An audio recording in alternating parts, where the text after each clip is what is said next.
we had Sabriel by Garth Nix. This is the book. It's featuring Sabriel herself, the main character of the book. So the summary. Oh my god. Please don't read those slides. No, I'm not going to read this. I'll give the basic of it. So Sabriel is a young girl, well, 18-year-old girl who originally was on. There's basically, okay. This is very hard to explain. So there's a big land, right, and there's a wall right in the middle of it, dividing basically non-magic and magic. And she's on the non-magical side with technology like cars and lights and guns and such like that. And her father is somebody named the Abhorsen. The Abhorsen is somebody who like makes sure the dead stay dead, basically, and he's the one and only. And he goes missing one night. She can tell that his presence is no longer in life, so she goes out to find him and crosses the wall over to the Old Kingdom, is what it's called. And over there, she meets a cat at her father's house that is actually a very deep, dark demon that could literally kill her in a second, trapped in the body of a cat. Her and the cat go out to find like the big city of this kingdom. It's like where the castle and the palace and stuff like that are. It's called Belsair. Yeah.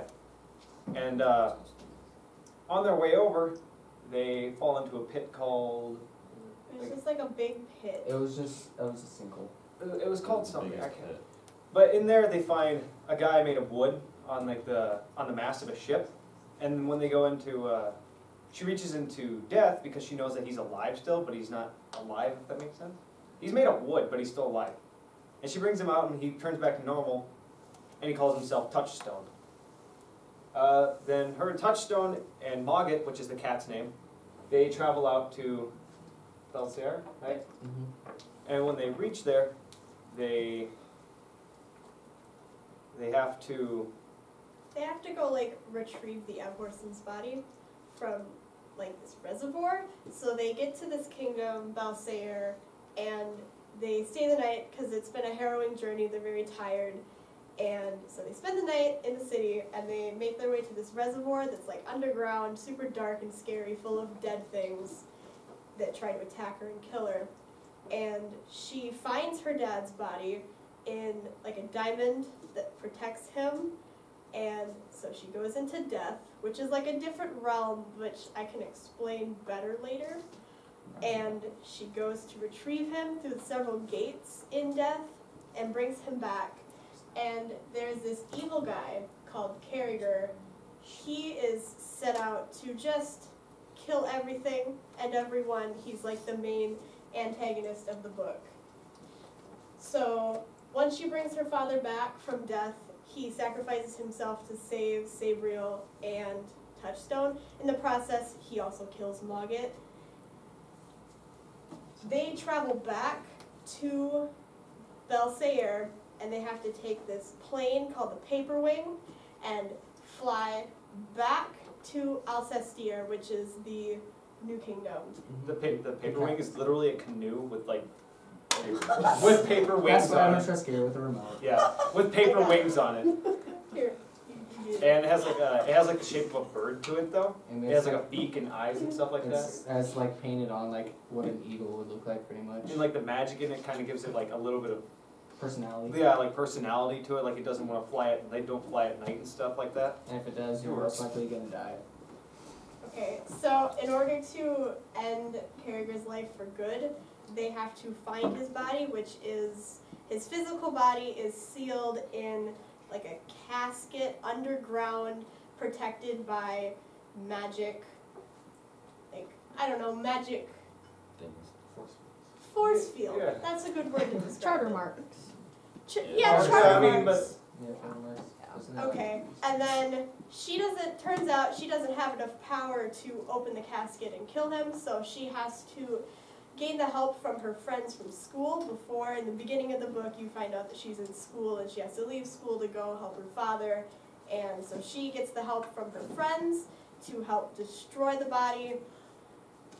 In a long, messed up way, she ends up killing him, but in the process she also dies, but when she's in death, she gets called back from all the previous Abhorsons to be like, hey, it's not your time, you need to come back, there is no Abhorson to take your place. You don't have the option to die, you have to go back to life. So she does, she wakes up in Touchstone's arms, which they kind of have like a relationship going on, and that's how the book ends. Yeah, they wanted her back so that way she could make babies. Pretty Yeah. much. Yeah. Okay, next slide. Okay. That was awesome. Who's that? Who a necromancer? You did say. I didn't have it. I'll Go go. ahead. Oh, you go. Go ahead. Necromancer, somebody who does necromancy, which is raising the dead, doing bad things with the dead, and usually it means they're a wizard, magician, stuff like that. Are they always bad things? No. Well, most of them are in the book, except for the Abhorson, which is the only good necromancer, because he's not trying to raise the dead, he's doing the opposite and keeping them dead. Keeping them in the ground. And then bandolier is pretty much a belt that goes over your shoulder and across your body that holds things. Kind of like what he has. He's got like, I don't remember how many bells. He had nine, he has like 9 bells in Yeah. there, that each do like a different thing to the dead and to people. Like one of them makes people sleep, another one actually kills you. If you're too weak, it'll kill, like, if something's dead, it doesn't have a good grasp on life yet. And that also means if you're near death, and like if you're alive and you're near death, it'll also bring you to death. Scabbard. A scabbard is a sheath for a sword or dagger. So it's basically the thing that Mr. Harper had for his katana. That's exactly what it is. It's a sheath, just as a different way of saying it. Zenith is, the way it was used in the book is for Carragher. In order to reach his ultimate point of power, he has to kill the royal bloodline, which involved Touchstone and then also Touchstone's mother, which was the queen, and his sister. And so the whole point of the book is Carragher trying to reach his zenith, but Sabriel trying to keep him from not reaching that point.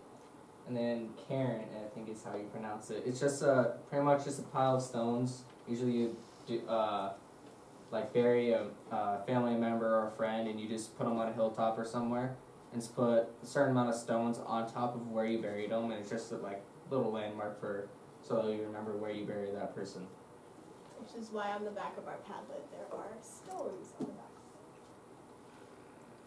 Okay, so next we're going to talk about the characters and kind of what happens to them and what their attributes are. Okay, so Sabriel. Sabriel is self-sufficient, responsible, and determined. She is an 18-year-old girl that has to set out into a completely new world that she never thought she'd have to set foot in, and save her father, who was supposed to be the one that was keeping everything held down, but kind of failed, but that's okay.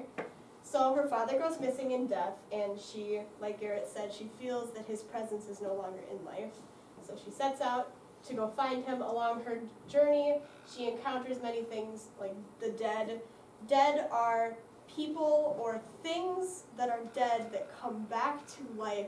They don't always necessarily have to be in the form of what they died in, and they're like this gross, decomposed... Think of zombie, except for instead of eating brains, it literally sucks your soul out of your body and eats that instead to keep itself alive. It It's could like a be, dementor. yeah, it could be like zombies, or it could be like ghosts, or just Ghoul, stuff like that. yeah, stuff like that. And they have a word for what we would call a zombie. Mm-hmm. Okay, yeah, so then she meets the cat at her dad's house, which was the first place she stopped along her journey once she got outside of Alcestier. Touchstone was the guy that she found made of wood. Carragher is the evil guy, main antagonist of the book. She defeats Carragher by... Okay, how do I explain this? So there's this ring that... I'll answer your question in a second. Okay, so there's this ring that keeps the cat Mogget from going crazy and killing everybody. And if you take the collar off, then he can transform into his true form and pretty much just goes berserk and kills everybody. Before that, he spits out a ring, though, a little silver ring about yay big. Yeah, if you can get the ring around his neck, which is weird because it fits on her finger, but it grows to fit around his neck. It turns into a collar. He spits back up another ring, and it's like the cycle continues, but it's the same entity. Which is how the main guy got taken out. She just threw the ring on both of them, basically at once, and Because Carragher, Mogget comes back from the dead, and is like, no, I'm gonna be the one to kill Sabriel because I've been the servant to the Upworsen for thousands of years. It's my turn to kill him. So Mogget tries to kill Carragher because Carragher wants to kill Sabriel. Carragher ends up killing Mogget, like And eating him. absorbing his soul. Then, since Mogget's soul is intertwined with Carragher's, she's able to throw the ring on him, and they split into two cats, one black and one white. That's how she defeats him. And once she dies, because she gets impaled by her own sword, the Upworsen sword, and like I said, she gets called back to life and she wakes up in Touchstone's It's a weird ending. That's because it's not the end. Exactly. The end of this book. Just of this series. Yeah. So Sabriel's father, the Upworsen, so he is kind of a long distance. He's always working, so he's never home with his daughter. He's not really there for her as much as he should be, like a normal father would. But he is a very brave person, so he will do anything to kind of protect the kingdoms from harm, keeping the dead. Also, he's self-sacrificing, so if he had to sacrifice his life to protect the kingdoms, he definitely would do it like 1,000 times over. So, like Emily said, he does get caught in the death realm, which you can't get out by yourself. You need one other person to get out. Otherwise, if you don't, you're stuck there forever. You can't do anything about it.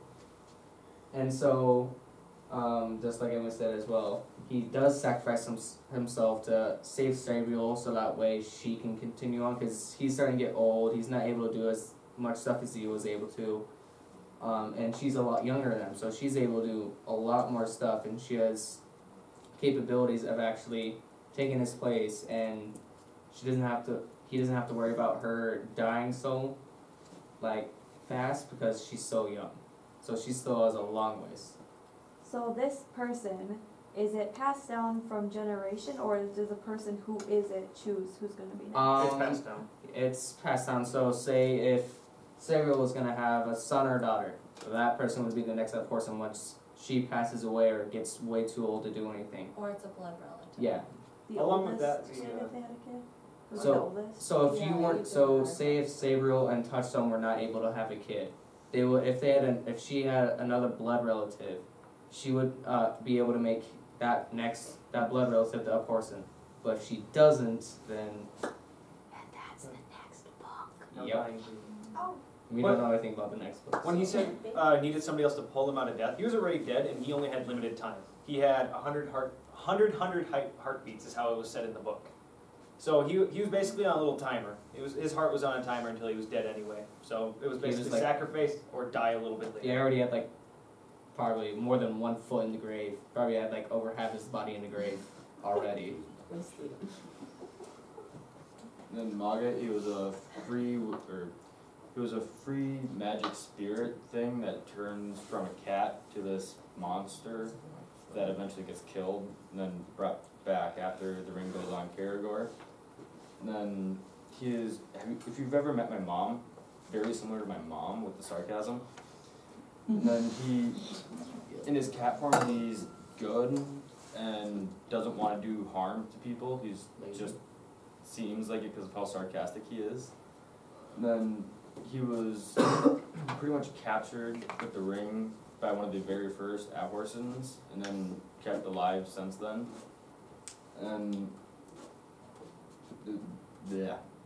and then eventually serves Sabriel as the generations keep going.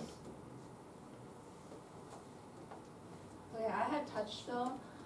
Touchstone, so originally when we find him, it's about a little bit over halfway through the book, and he is wood. He's connected to a ship, like the mast of the ship, like when you see mermaids, wooden mermaids in the ship. That was what Touchstone was. They're burial ships. Yep, they were burial ships for it was the Just royal it's families. all the royal family members. And we find out later that a couple of Horsens ago had put him there to save the royal bloodline.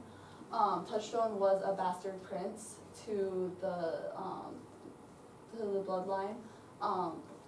He was kind, loving, loyal. He was half brother to Roigir, who is the A live version antagonist. of the dead one. Yeah, it's basically the big, huge evil guy. He was encased in wood for 200 years, and Sabriel went and brought him back. And basically, Touchstone felt that he wasn't worthy of anything, so Touchstone was a name that he chose because it was the name of a jester who didn't deserve much in life. And he decided that he would be Sabriel's faithful servant, and eventually they fall in love. Okay, because I know everybody here's thinking it was very detailed, by the way. It Yeah. was very detailed. Like Yeah. they talked about it's like everything found from the- head to Very Yeah. detailed book. Yeah. Very Since detailed. he's circumcised. Oh, thank Mhm. you for adding I was gonna add that, Move but on. you stole that from me. Okay. Okay, so this is the bad guy. He has 3 different names. It's really weird to confuse me sometimes. This means he's dead already, and he's the evil spirit. This was the name that Touchstone, his half-brother, gave him, and this is his legit name, right? Yep. Yeah, okay. So, he's the greatest dead, meaning he's the strongest dead thing alive. Yep. Yeah, deadest, That is. greatest dead thing alive. He was originally a necromancer in the Old Kingdom, and this was his original name. And basically there's these things called charter stones, right? And they're basically, they flow magic through the area. In the Old Kingdom, they're placed throughout it. They're basically little magic nodes for you to use magic off of. Well, free magic, like the dead magic that he's using, charter magic stops that. And the only way to break one is using the blood of somebody else, like sacrificing the blood of like a priest on it. Yeah, another necromancer on top of it. Well, the ones called the Great Stones, well, they're a lot stronger, so that wouldn't do it. So the only thing that can destroy those is royal blood, so he literally slits his own mother and sister's throats on top of them. Yeah, and Brutal. planned to do the same thing with Touchstone, but the Abhorsen at the time stopped him from doing that and turned him into wood. Let's see here. Oh yeah, later on, when he comes back, Sabriel, she's technically a part of the bloodline as well, so he could use her and Touchstone both to break the rest of the stones. So that's what he wants to do with those 2. Yeah, and dies. I'm not sure if he's actually dead or not. We're not actually sure if he's dead, but like the ring on it, we assume it just turned into a more mellow version or sarcastic cat again, like the other one was. Because the alter ego of Mogget was a sarcastic cat, and the normal version was a big glowing white monster that quite literally wanted to rip your face off. Yeah, Mago was just a very lazy, sarcastic cat that really did not want to do much. So we're not really sure. Probably in the next books it would tell us. And then Karagor is killed by Sabriel. Okay, so for our big ideas or big questions about the book, mine was, why the wall? Why is there a wall separating the Old Kingdom and the New Kingdom? Did something happen, like some big event that pushed the humans to build a wall around the area, keeping magic out? What drove them to build the wall? I personally think that there was something terrible happened with magic, like a bunch of people died, or some like cataclysmic, apocalyptic, something happened, and it pushed them to build this wall to just kind of forget about the past, forget that magic even exists, and try to just keep to themselves in this wall and go about their lives there. While there's still many other people's lives going on in the Old Kingdom. And the people from the Old Kingdom don't really associate with the New Kingdom and vice versa. If you want to pass into the New Kingdom, you have to have like papers saying you can do so. It's really extensive work to try and get from one place to the other. Why would they have to go through all of these steps to get from one place to another? Something had to have happened, and I hope that in future books it explains it. Another little fun fact with the wall, though, is it literally time is different on both sides. Like it was talking about, there was a military regiment on one side. They sent in like a patrol to patrol the inside of the wall, and they came back. They said they were out there for like 2 weeks, and they said and the other side said that they were out there for like 6 days or something like that. And the guy's like, well, it kind of makes hard paying people, because you don't know how long they're out there. Yeah, also it's kind of like crossing the border into like another country, you have to have certain paperwork for it to be official before you actually cross. Otherwise, if you don't, you have to stay on that side. And when you first see it as well, it talks about how one side is like extremely snowy on one side, and the other side is nice and sunny.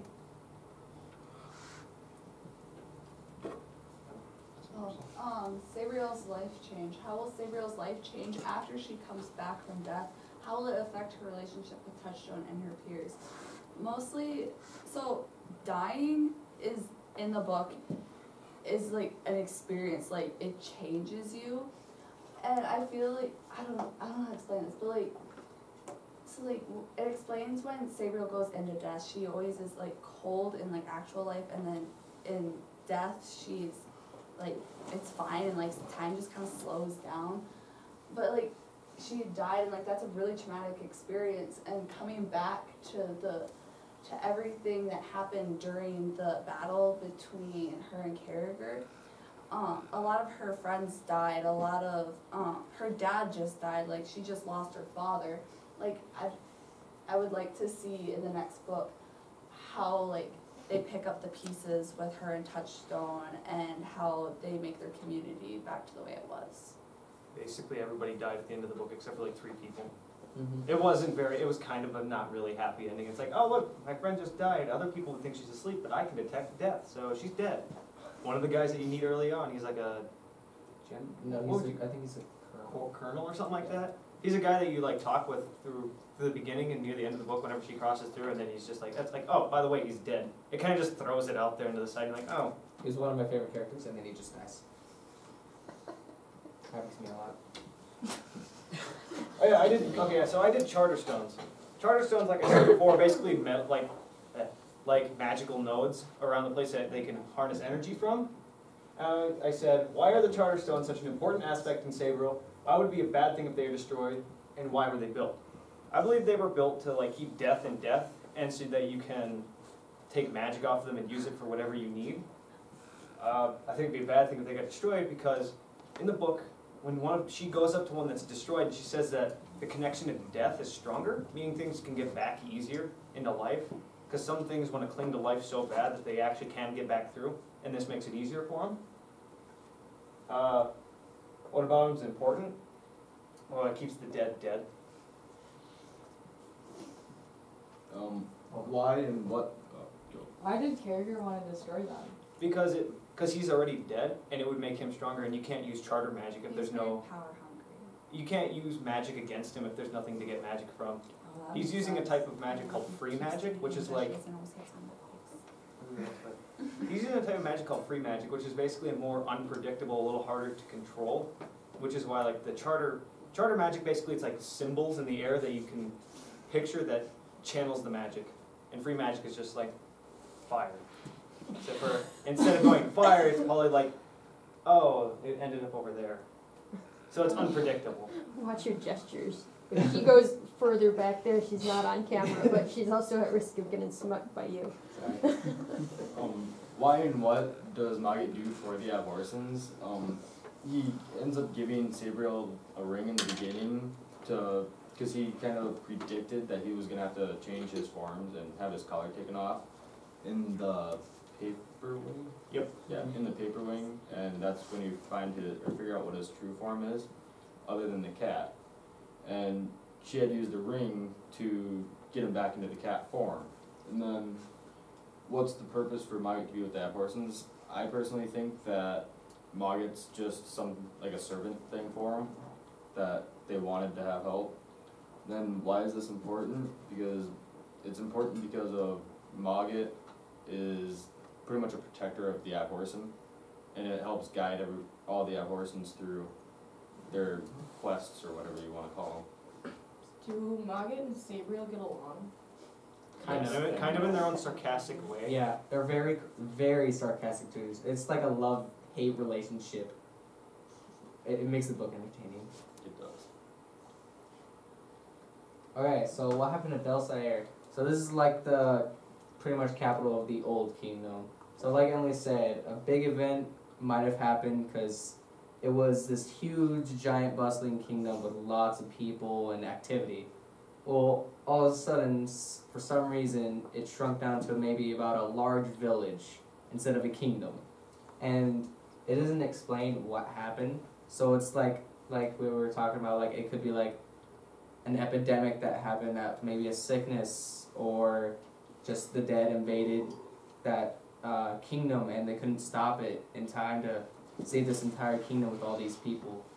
And that's you kind of have to predict what happened to Belsair. It doesn't explain it, so you kind of have to make your own kind of results of what happened to this kingdom. And why is this important? It is important because it is it's like part of the old kingdom, so it's kind of a very important part of the book where Sabriel travels through it and everything. I don't know how to word this. I feel like if Washington just went down in flames. Yeah, pretty much. And what is the capital of a country supposed to represent?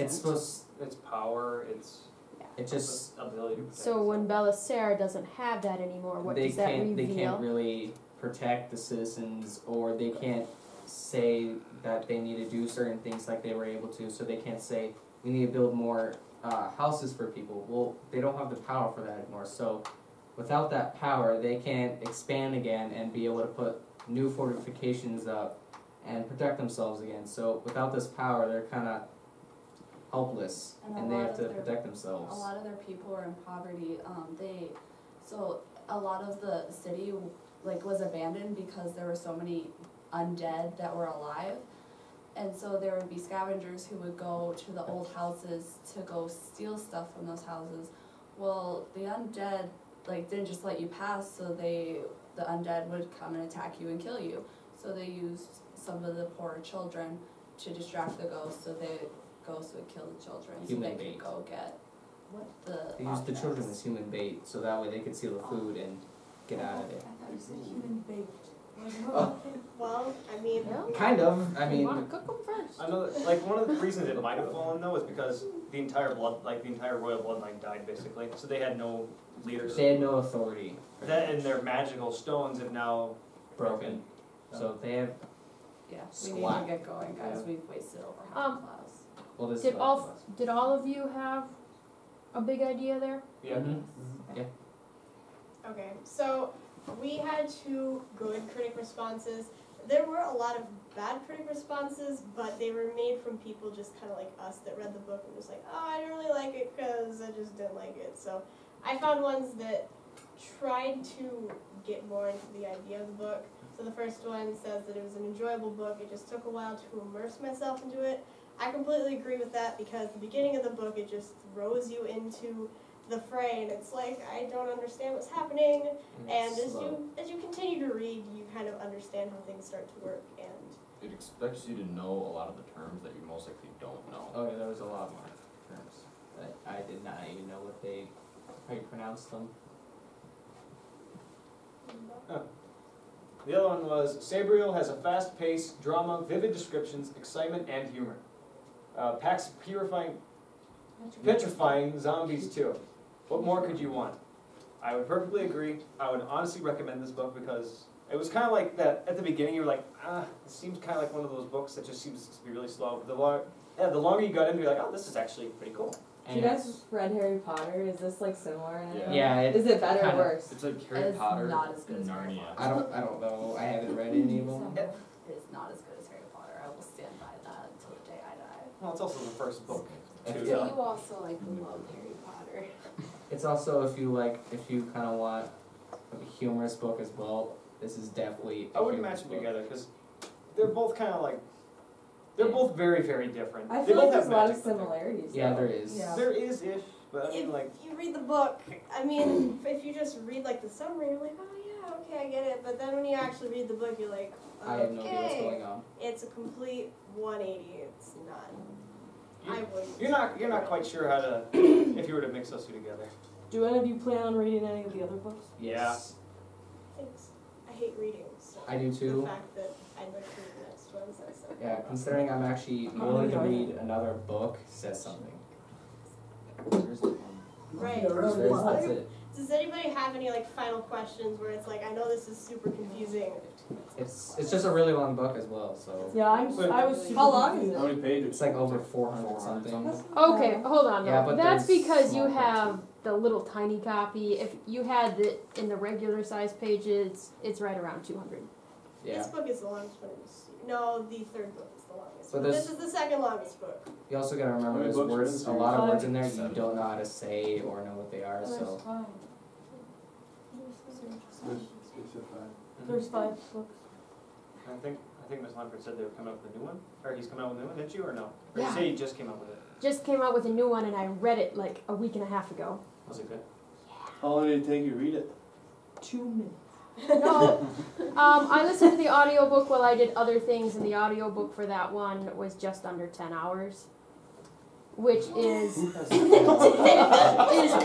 average for an audiobook. So you sat there for 10 hours. No, a 200-page book, that's pretty standard. I'm No. telling you, I read 10 books. Most Usually, on audiobooks, it's going to be rare to find an audiobook under 6 hours. yeah, audiobooks take longer. Yeah.